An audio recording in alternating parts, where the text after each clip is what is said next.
আমার বন্ধুটার জন্মদিন আমার ফোন দিছে, আমি যাইতে চাই না ওই জায়গায়। আমি ওখানে কইছি যে আমার কাম আছে, তো আমি আইতে পারুম না, তারপর আমার জোর করে নিয়ে গেছে। আমি যাওয়ার আগে করে কইছি পর্যন্ত যে আমি কোনো কিছু খাইতে পারুম না, কারণ আমি মায়ের ছুঁয়া কসম খাইছি। আর তুই দূর থেকে দেখে আমার বিচার করে ফেলালি না? হ্যাঁ, আসলে সমস্যাটা তোরে তো একাদশ দিয়ে লাভ নেই, মানে তগই সমস্যা এটা।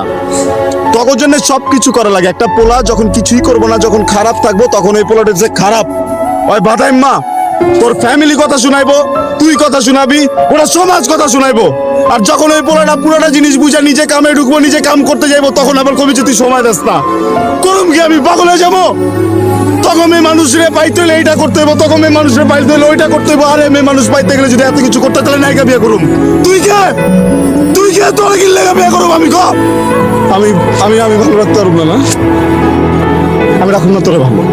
যা, তোরা কি ভালো রাখবো তুই থেকে যা, তুই যা।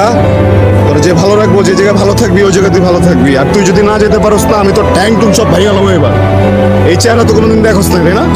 আজকে থেকে দেখে রাখ, তুই যা। তুই বিয়া করবি, আর তোর যদি বিয়া না হয় একদম টাইম আমি কয়ে দিলাম, আমি নিজে উকিল বাপ থাকুম, আমি সাক্ষী দিব, আমি উকিল বাপ, আমি সাক্ষী দিব, আমি কাজী হমু, সব কিছু করে তোরা বিয়া করে আমার জীবন থেকে এত দূরে পাঠাই দেবো, যদি কোনোদিন আমার মনে কষ্ট দিতে না পারোস তুই। আমাকে এতগুলো কথা শোনাই দিলা। একটা কথা মনে রাখো, এই যে আমি এখন পূর্ণ থেকে চলে যাবো না, আমি আর জীবনে কোনো চেহারা থাকবো না, জীবনে। তুই কি ভাবছিস আমি ছেসরা? তোর পা ধরে তোরা নিয়ে আসবো? তুই যা, আমিও যাবো না তোরা কোনোদিন নিয়ে আসতে, তুই যা।